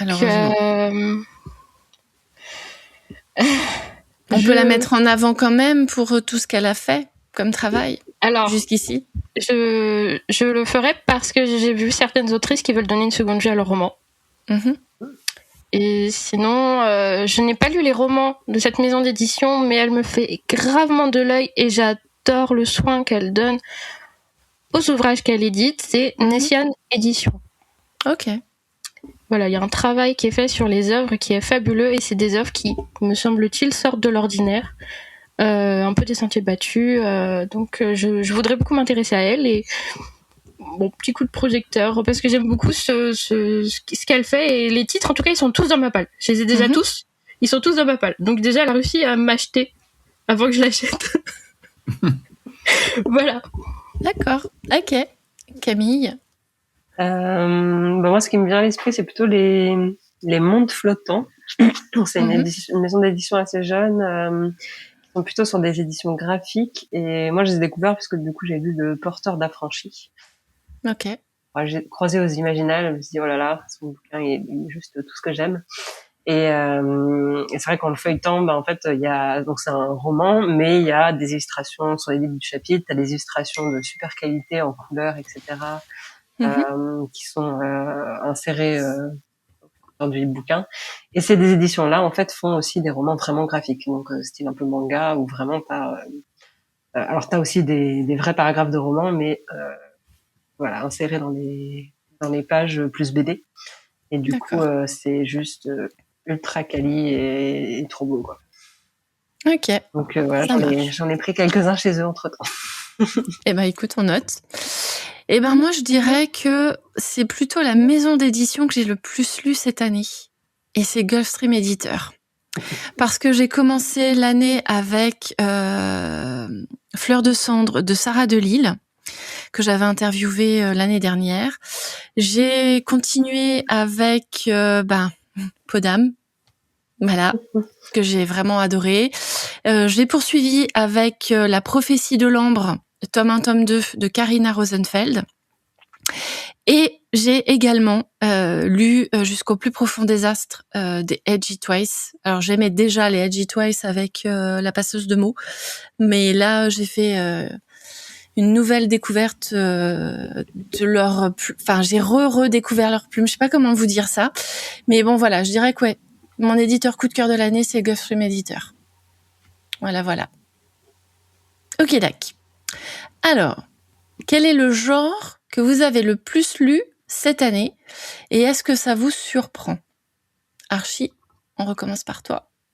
Alors, moi je dirais que j'ai lu autant de fantastique que de fantasy que de blanche. J'ai pas ou quasi pas lu de SF, je crois. Mais donc j'ai pas vraiment de un style particulier, un genre qui ressort, et ça me surprend pas vraiment parce que c'est ce que je recherche en ce moment, justement, d'essayer de picorer un peu partout pour découvrir d'autres choses et surtout pour me nourrir de ça pour ma propre écriture. Donc c'est volontaire en tout cas. Donc ouais, un peu de tout. Ok. Amélia? De la fantaisie, et c'est pas surprenant. Ok, ça marche. Camille? Je sais pas si je triche, si je dis juste de l'imaginaire. Ouais, tu triches.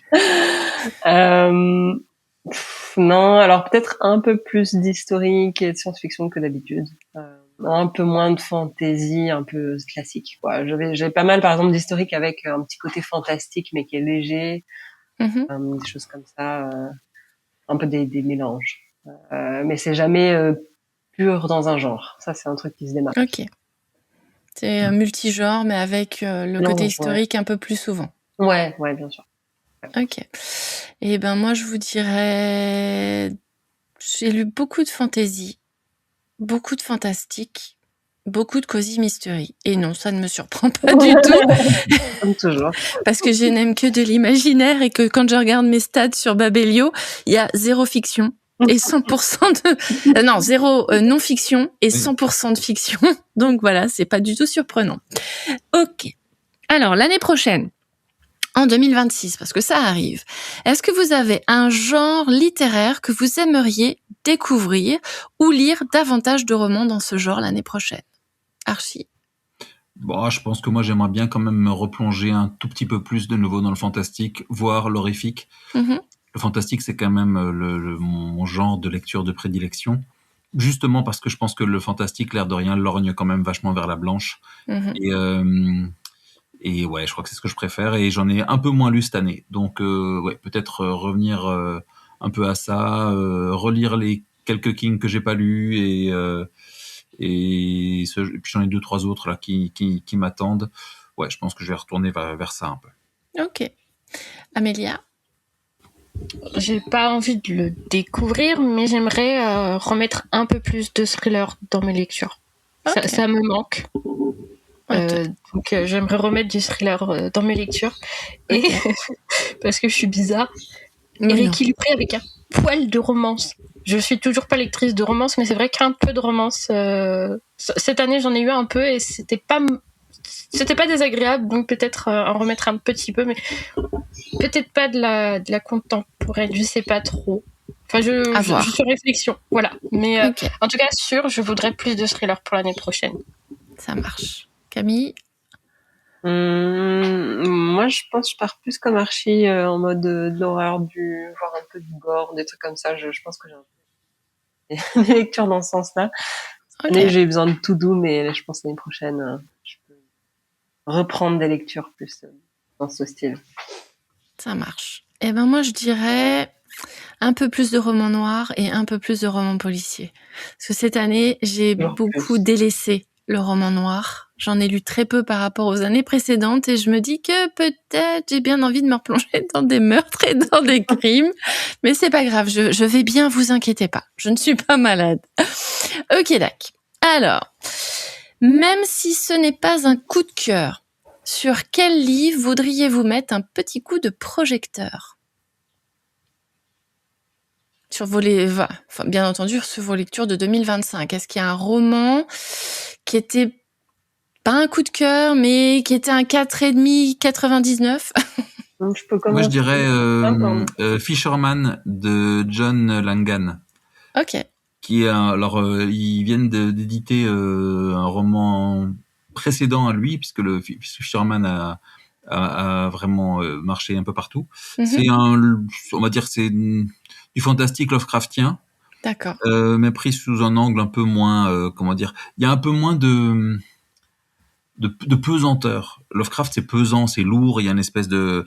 Langan, c'est pas ça du tout, mais par contre, on sent qu'il a été biberonné à Lovecraft pendant longtemps. Et qui plus est, l'auteur est absolument charmant, super sympa, et il a accepté de parler avec moi malgré mon anglais absolument affreux, et c'était hyper intéressant. Donc non, franchement, j'ai adoré ce roman. Donc c'est pas le coup de cœur de l'année, mais pas loin. Ok. Camille ? Ouais, moi je voulais dire Les Silences de Mona de Nora Lake. C'est pas dans mon top parce que à la base c'est pas forcément trop ma lecture et que j'avoue j'en ai lu plusieurs de l'autrice, donc c'était un peu c'était pas une surprise ou quoi, mais pour moi il est parfaitement équilibré, quoi. Il y a des super thèmes, il y a un petit côté fantastique mais on n'est pas trop sûr, il y a des histoires d'ados mais ça reste des sujets forts. Et c'est queer, donc c'est bonus. Nickel. Amélia ? Celui qui me vient là tout de suite, c'est la lecture que j'ai annoncée au dernier book club. Oui. C'était La porteuse de nuit d'Anaïs Bonaventure, aussi une autrice auto-éditée. Ok. C'était pas un coup de cœur, mais j'ai vraiment aimé le concept d'univers. Pardon. Le concept d'univers avec la dichotomie jour-nuit, mais c'est pas non plus extrêmement manichéen. Elle retravaille vraiment l'opposition qu'il y a entre les deux. Il y a une prophétie, mais ça dicte pas l'histoire, ça la spoil pas d'avance. L'intrigue n'est pas jouée d'avance avec cette prophétie. On a deux personnages complètement antagonistes dans le sens où ils sont le négatif l'un de l'autre, complémentaires mais opposés. Enfin, c'était vraiment très très intéressant dans ce qu'elle revisitait avec les codes sur lesquels elle jouait. Voilà, c'était pas le coup de cœur, mais c'était vraiment une très très belle découverte. Donc petit coup de projecteur s'il vous plaît sur cette œuvre. Ça marche. Et plus je vous écoute, plus je réfléchis, plus je sais pas répondre à la question. Ça craint. J'ai eu quand même pas mal de coups de cœur moi cette année, mais un livre que j'aurais noté 4, il y a tellement de livres qui devraient être mis en avant dans tous les cas, parce qu'après tout dépend en fait du feeling de tout un chacun par rapport à un livre. C'est pas parce que moi je l'aurais moins aimé que quelqu'un va pas trouver ça génial. Donc là j'avoue que je sèche. Donc, je vais donner ma langue au petit chat et puis si j'ai une réponse qui me vient pendant l'épisode, vous inquiétez pas, je vous en donnerai un. Okay. Alors, maintenant, on va parler séries et suite de séries. Est-ce qu'il y a parmi vos séries un livre dont vous attendez la suite avec impatience? Archie? Alors moi, je vais répondre tout de suite non, parce que je suis incapable de commencer une série si je n'ai pas l'intégralité des tomes pour être sûr de pouvoir les finir. Donc du coup, non.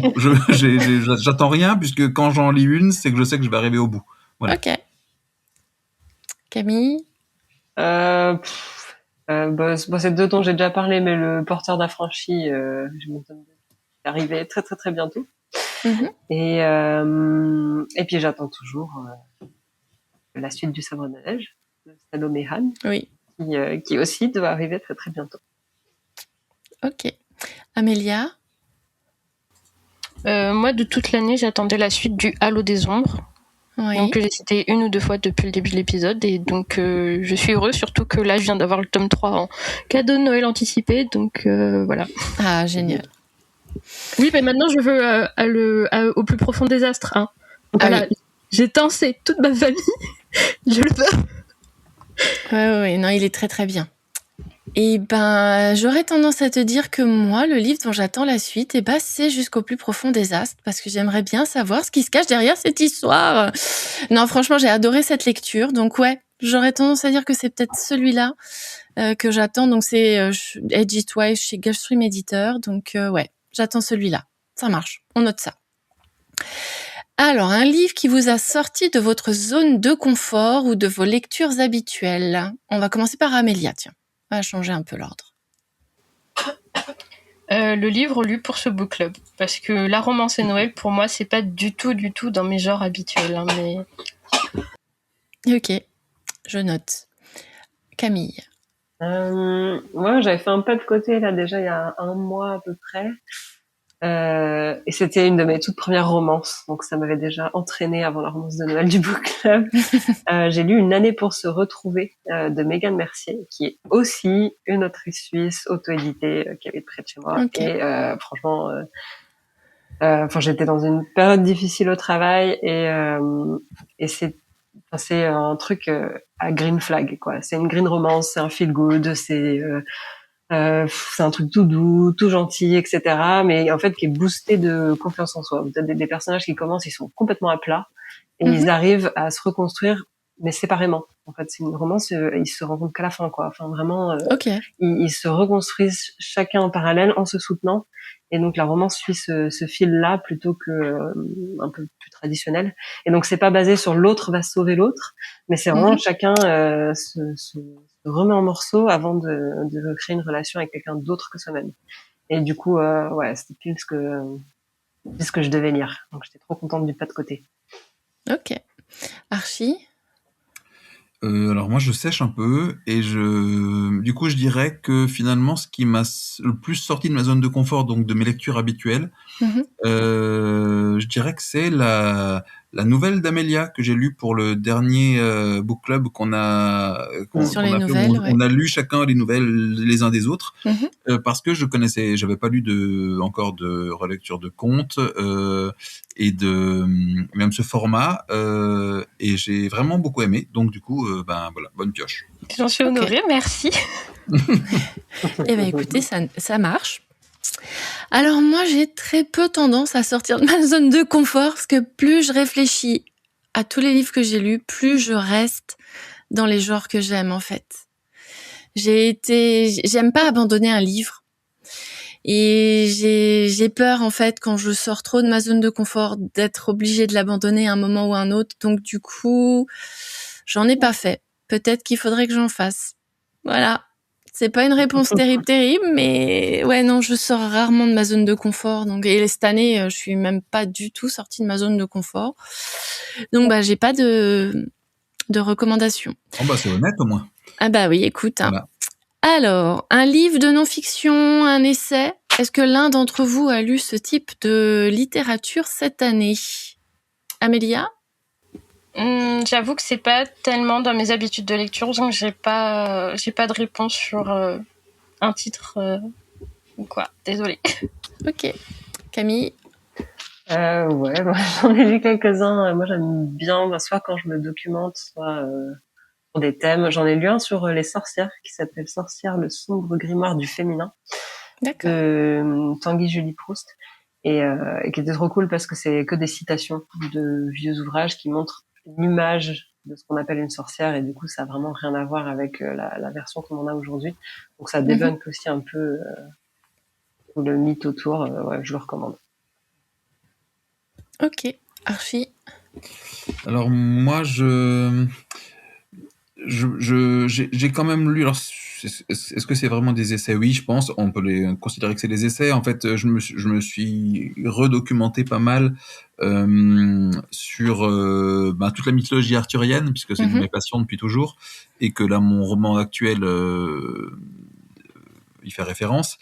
Et du coup, ouais, j'ai certainement lu pas forcément en entier, c'est-à-dire de A à Z, du début jusqu'à la fin de chaque volume, mais j'ai lu des essais de Claudine Glo, très certainement, qui a créé le Centre de l'imaginaire arthurien en Bretagne, et qui écrit des romans vraiment, des essais justement absolument géniaux, et aussi des romans d'ailleurs, qui reprennent la mythologie arthurienne, et aussi sur Ségurant, un chevalier qui a été oublié, et qui a été redécouvert il y a quelques années de ça, et voilà, c'est absolument génial de redécouvrir un chevalier de la table ronde qui existait dans les écrits mais qui a été oublié et qu'on a enfin remis en avant récemment. Voilà. Ok. C'est Emanuele Arioli qui est le chercheur qui a redécouvert Ségurant. Voilà. Ok. Alors, comme je vous l'ai dit tout à l'heure, moi, c'est 100% fiction et 0% non-fiction. Donc bon, là, je suis pas la bonne personne pour répondre à la question. Donc, on va passer à la question suivante, qui va pas être la plus simple, parce qu'on va parler du livre qui nous a déçus en 2025. Archie. Alors, le livre qui m'a déçu, c'est Mordred. On reste dans la littérature arthurienne. Mordred de... j'ai un trou de mémoire. Comment s'appelle-t-elle? Tu nous l'as dit tout à l'heure, mais j'ai oublié. Oui. Justine Niogret. Okay. Qui est une auteure que j'adore absolument. C'est-à-dire que j'ai adoré Mordre Chien du Haume, Mordre le bouclier. J'ai adoré le travail qu'elle a fait sur Stephen King, justement, qui est paru, je ne sais plus comment s'appelle cette revue, mais bon, peu importe. J'ai aimé Gueule de Truie, c'est pas mon préféré, mais je l'ai aimé aussi. Et là, Mordred, je suis complètement passé à côté. J'aime autant toujours son style. Son style est absolument parfait, poétique, brut. Franc, avec un vocabulaire médiéval assumé. Et en même temps, je rejoins ce que certains disent de ce roman-là, c'est que c'est certainement un peu, on est à la limite de la poésie en prose, et que je pense que du coup, il m'a manqué quelque chose il m'a manqué une intrigue qui existe, mais qui est quand même assez ténue. Et du coup, je me suis un peu ennuyé, malgré le style et malgré toute l'affection que je porte à cette autrice, qui en plus en dédicace est absolument délicieuse. Mais voilà, c'était ma petite déception de l'année. Je pense que justement parce qu'en plus je cherchais vraiment, c'est un personnage qui me fascine, le personnage de Mordred, et justement je pense que j'en attendais un peu trop peut-être. Peut-être, effectivement. Donc, Amélia, quel est le livre qui t'a le plus déçu cette année, s'il te plaît? Je dirais que c'était Il était un loup de A.K. Bénédicte. Ok.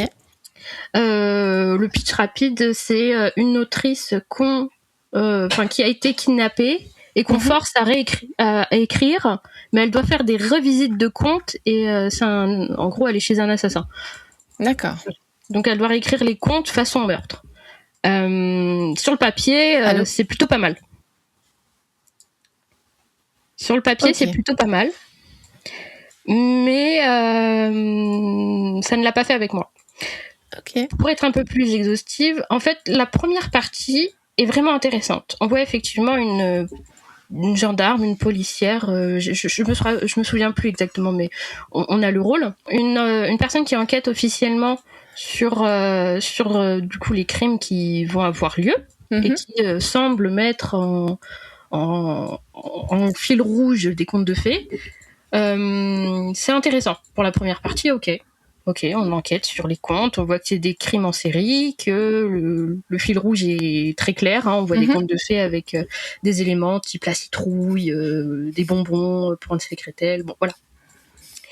Mais le roman est divisé en 3 parties, et je trouvais que ça cassait un peu la figure dans l'objectif au fur et à mesure. Parce qu'en fait, ça apparaît comme un thriller, mais au fur et à mesure de la lecture, en fait, on va avoir une dimension métatextuelle qui va prendre le pas sur l'enquête. D'accord. En d'autres mots, on va moins s'intéresser au crime que sur le fait d'écrire, des crimes. Par exemple, il y a une question pour essayer d'illustrer ça. Est-ce que en écrivant du thriller, on n'encouragerait pas des tueurs? On leur donnerait pas de l'imagination? Bon, voilà. Ok. Donc c'est assez je trouvais perturbant, déstabilisant. Voilà. Et bon, si c'était que ça, on bascule d'un thriller à une sorte de réflexion sur l'écriture. Pourquoi pas?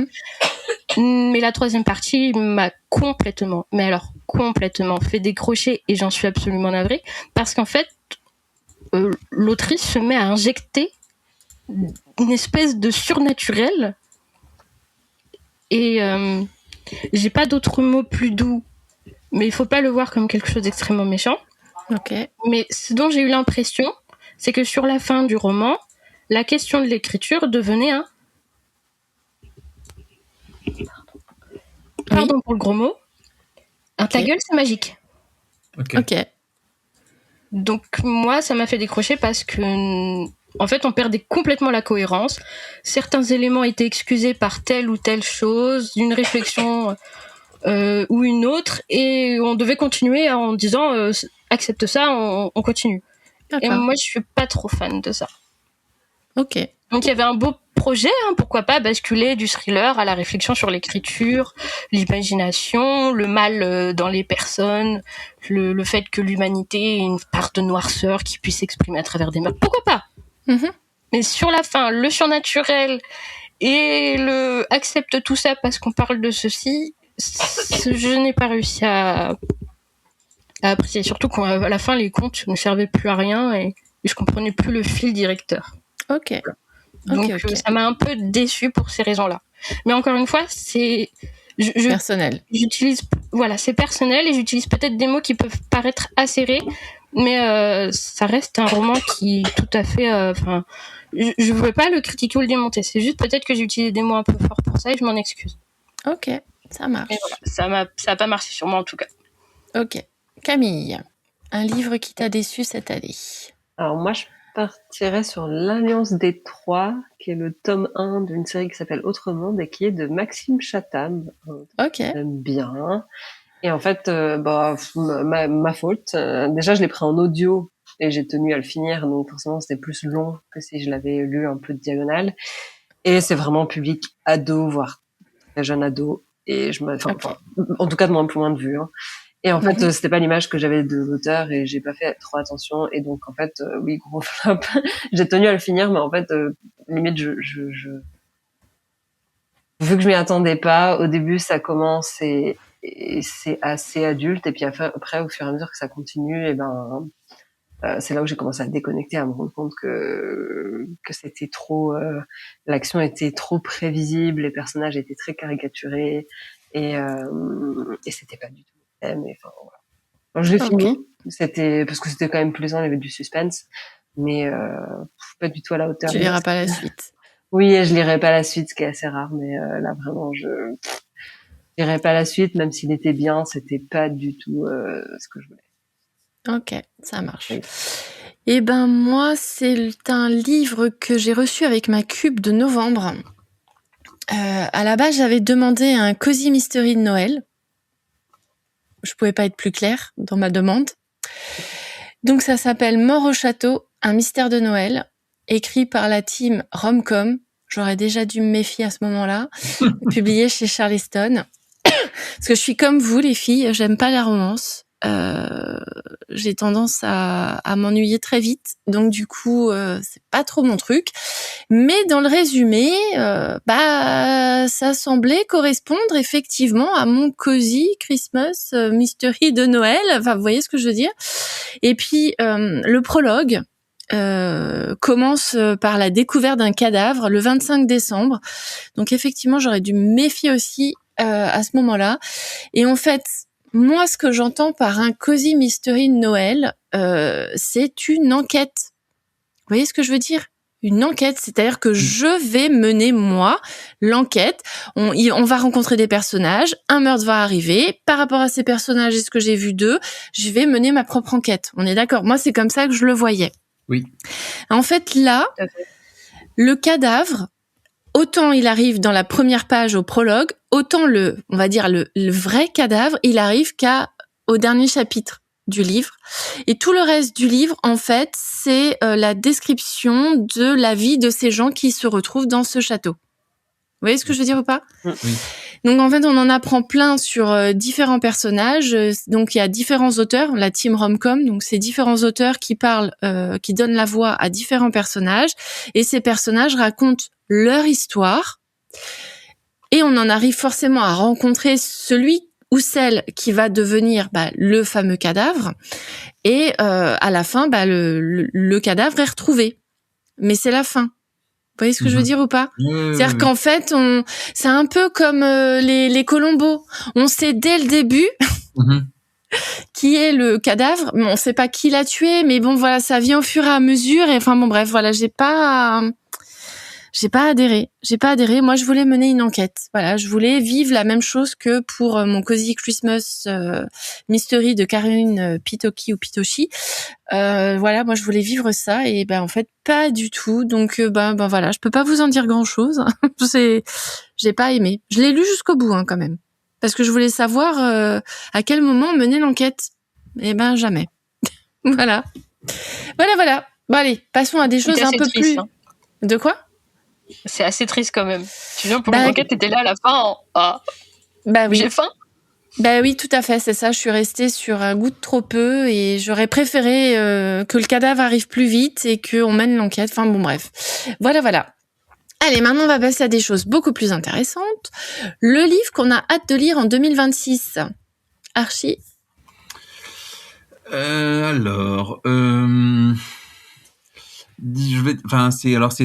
une série de 3, mais je crois, d'après ce que j'ai compris, ils se lisent indépendamment les uns des autres aussi. Mais il faut quand même le lire dans l'ordre. C'est le passage c'est Cronin, il s'appelle le nom de famille, Justin Cronin, je crois.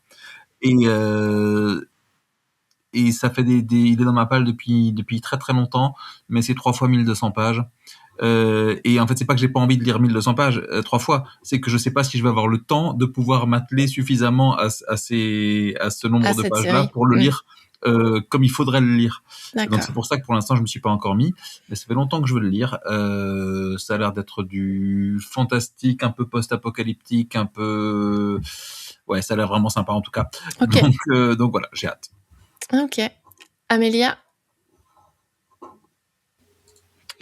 Alors moi, j'attends avec très très grande impatience le second tome de mon coup de cœur de 2024, qui était le tome 1 du Trône Ardent de Sarah Hachem. Donc c'était l'héritière de Jazad. Et là, il va y avoir le tome 2 qui sort en France. Voilà, donc j'attends que ça. D'accord. Il sort en février. En février 2026, et je trépigne. D'accord. Voilà, je l'avais adoré et je veux la suite.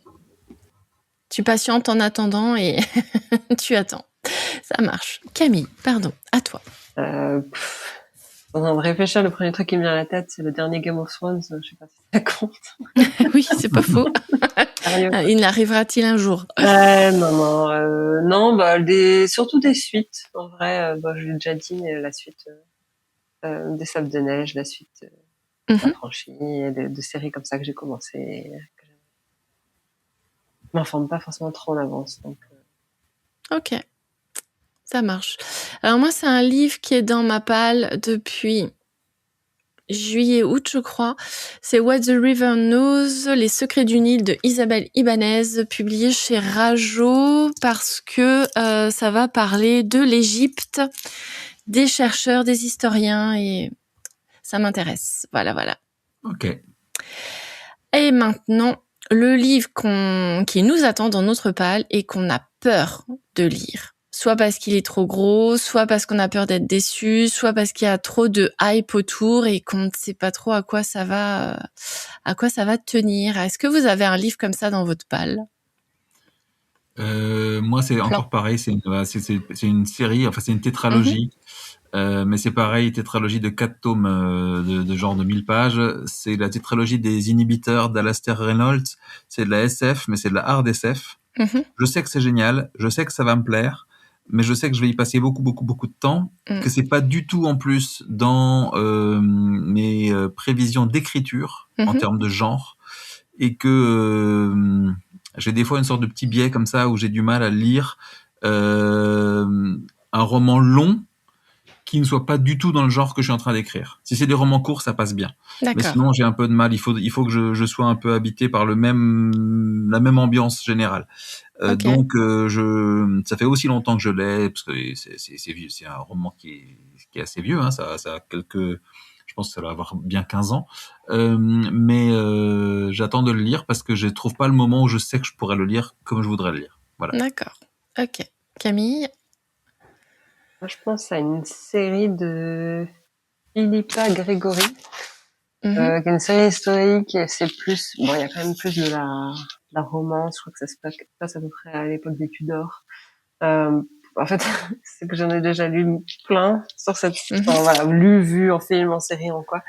Et je sais que si j'en commence un, je vais les lire tous, et il y en a genre 11 ou 12, et je suis même pas sûre qu'ils soient tous traduits. Effectivement. C'est juste pas une bonne idée, mais souvent j'y pense. Ok. Amélia? Alors moi j'en ai plusieurs et pour le coup le problème c'est l'autrice. Enfin, le problème c'est l'autrice. Ce sont des romans de Jupiter Phaeton. Oui. J'admire énormément le travail et j'ai beaucoup suivi.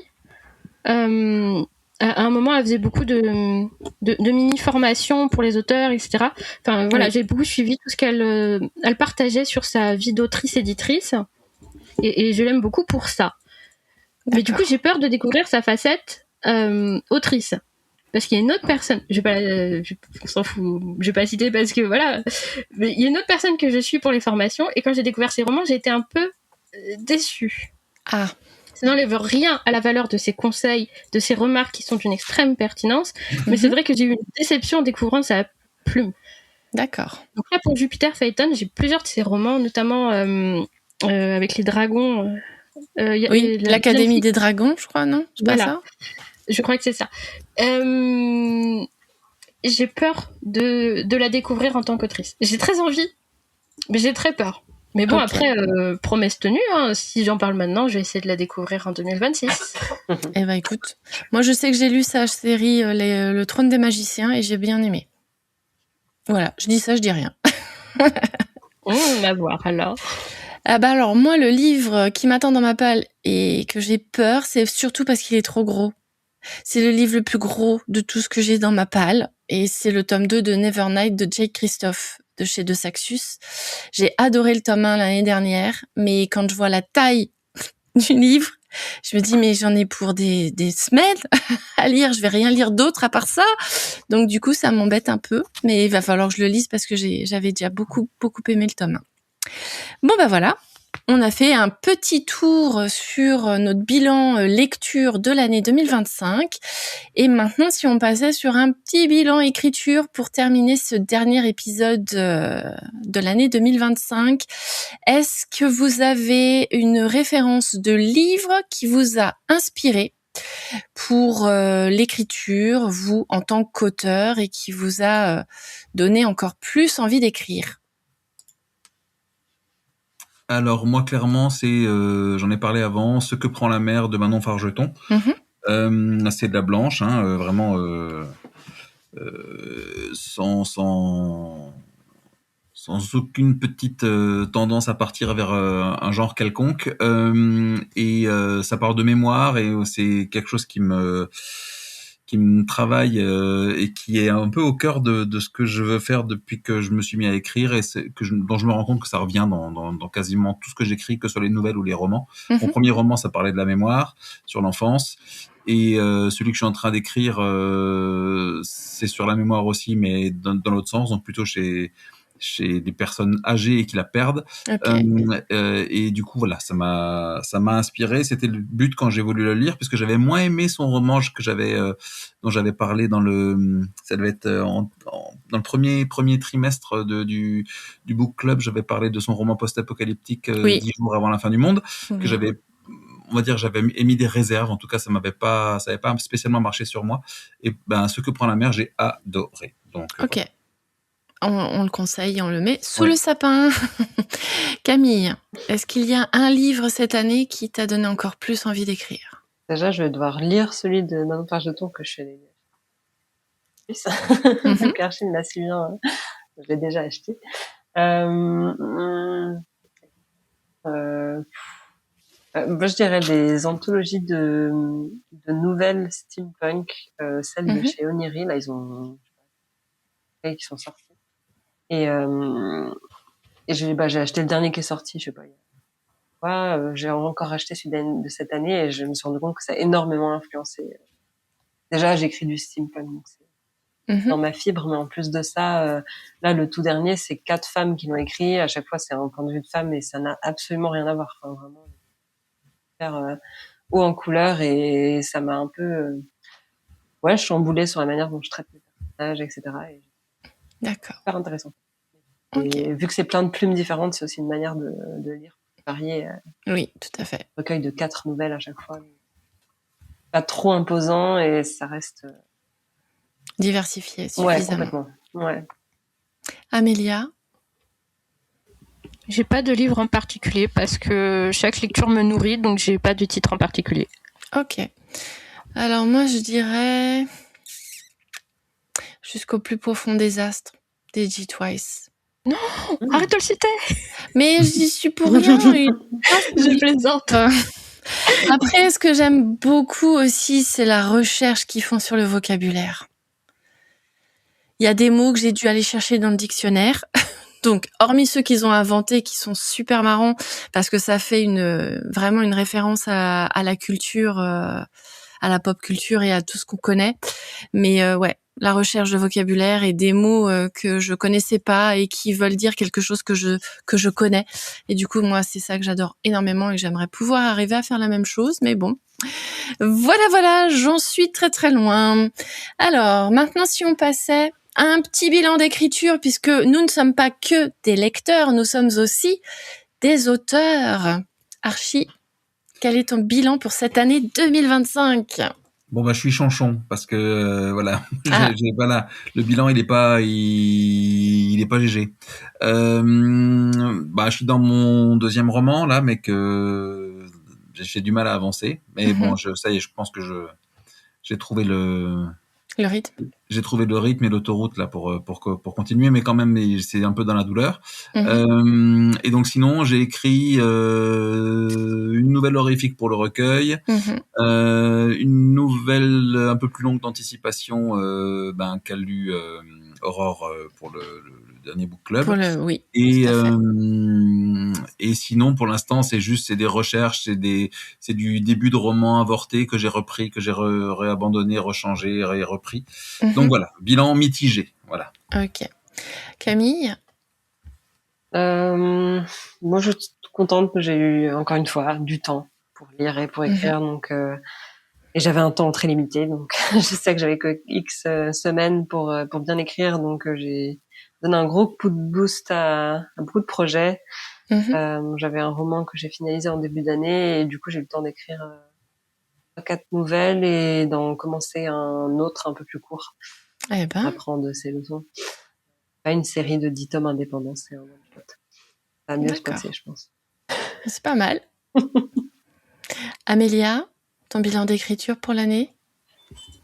Alors, je suis à la fois contente et hyper pas contente. Comment dire ? J'ai beaucoup avancé sur certains projets. J'ai avancé notamment sur ma réécriture de conte de l'Oiseau Bleu pour lequel je bloquais depuis un moment. J'ai avancé dans mon urban fantasy démoniaque. D'accord. J'ai fait le Motriarcat, donc un défi d'écriture sur 2 semaines en novembre, géré par Olivia Gomez, qui était fabuleux parce que j'écris 26 mots en 14 jours. Et maintenant, j'ai compris quel rythme et quels outils il me fallait pour écrire. Donc là, je suis sur une espèce d'Eldorado d'écriture. C'est fabuleux. Mais je reste frustrée parce que j'ai mis autant de temps pour, en fait, essayer de les boucler, ces deux textes-là. Bon, donc voilà, j'ai une petite frustration, même si, numériquement, c'est devenu des beaux bébés. D'accord. Ok. Et ben, de mon côté, ça va être mitigé aussi. Parce que j'ai de quoi être fière de moi. J'ai réussi à écrire la nouvelle pour notre recueil, que j'ai réécrit 6 fois, soit dit en passant, avec différents points de vue, pour pouvoir trouver le bon truc. J'ai un de mes romans qui est en soumission, donc forcément je suis déjà contente qu'il ait passé cette étape-là, même si je sais toujours pas ce qu'il va devenir au bout d'un an, mais c'est pas grave, tout va bien. Après, j'ai pas du tout avancé sur mon projet de fantasy. Pourtant, avec le challenge d'écriture de cet été que j'avais fait avec la plumerie, j'avais quand même réussi à dépasser les 60 000 mots, donc j'étais bien fière de moi. Mais voilà. Et là, du coup, j'ai été appâtée par l'herbe est plus verte ailleurs et je me suis lancée dans une sorte de tome compagnon de mon premier roman qui est en soumission actuellement, donc Les Paranormales Détectives.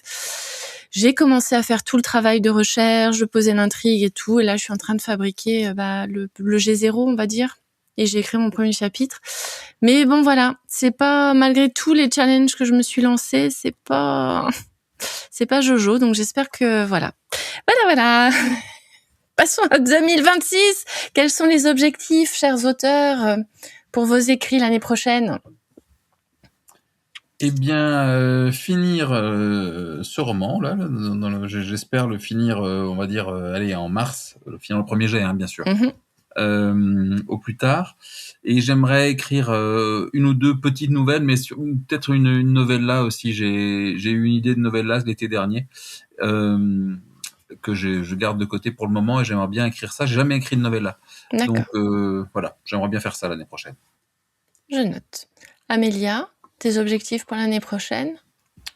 Maintenant que j'ai mon rythme et mes outils, il y a quelque chose que je voudrais vraiment faire en 2026, c'est écrire le premier tome et préparer la suite. C'est donc de travailler sur une... je crois que c'est... Enfin, pour le moment, j'en suis à une trilogie.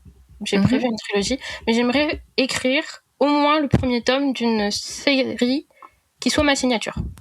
D'accord. Je crois que j'en ai déjà un tout petit peu parlé il y a un moment parce qu'on parlait des projets d'écriture, notamment sur l'épisode du Cozy Mystery. Et en fait, ça mêle des enquêtes et des contes. D'accord.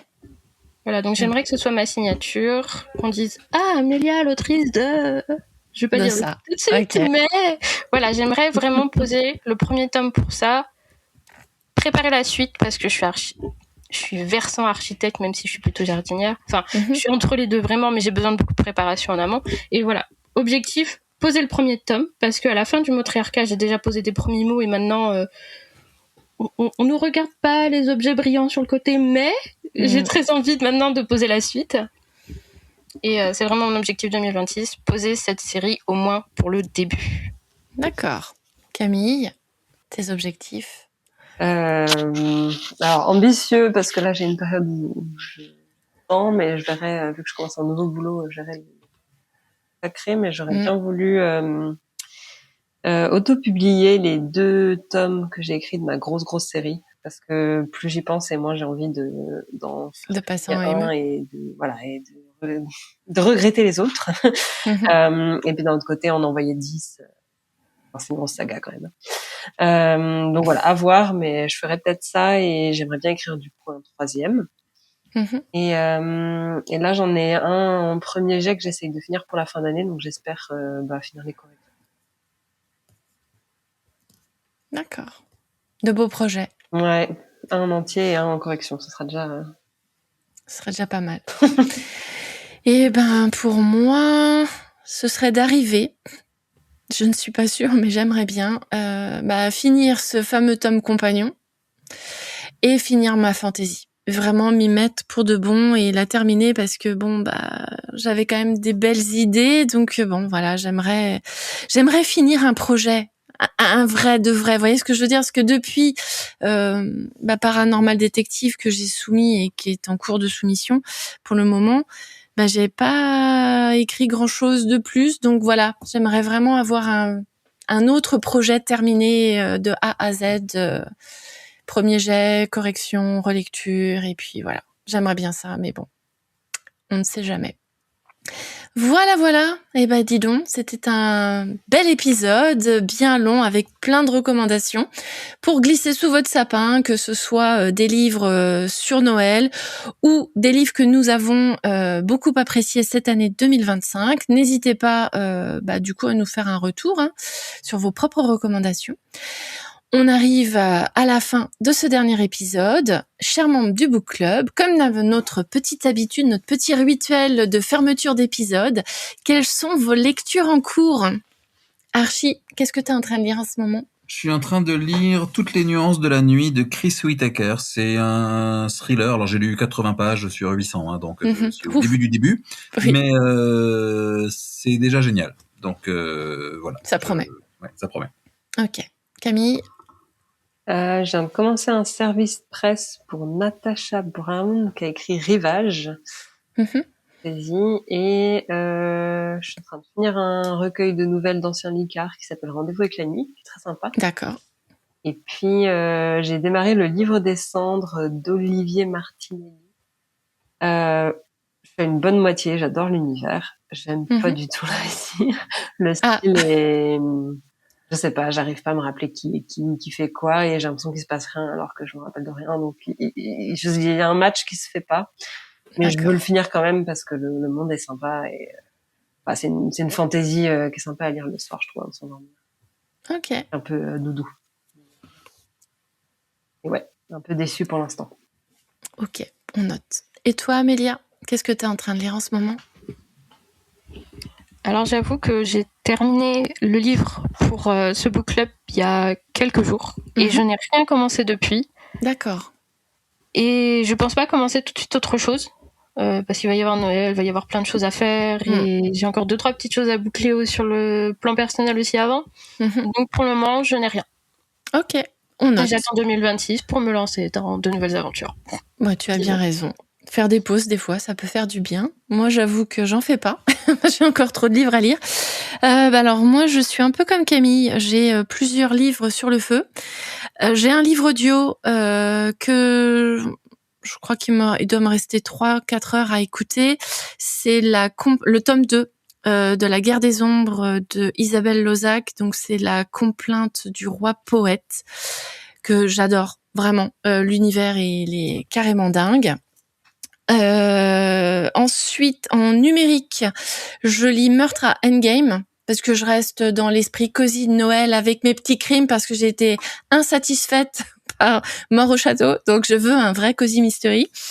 Et en papier, puisque du coup je lis toujours comme d'habitude en 3 formats différents, je suis arrivée bientôt à la fin de Le Chevalier et la Phalène de Rachel Gillig chez De Saxus. Donc voilà où j'en suis. Donc je vous en parlerai dans le prochain épisode. Donc voilà nos lectures en cours.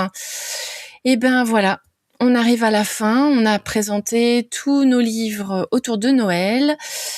Nous avons fait notre petit bilan de fin d'année et nous vous avons donné nos dernières lectures en cours. Nous accueillons avec beaucoup de joie Camille dans notre groupe et on te retrouvera donc à l'épisode de janvier pour une prochaine aventure. Et on est super méga triste de voir Archie s'en aller. Non, mais je viendrai vous embêter, je vous jure. Ok. Ça va avoir des commentaires, ça va être rigolo.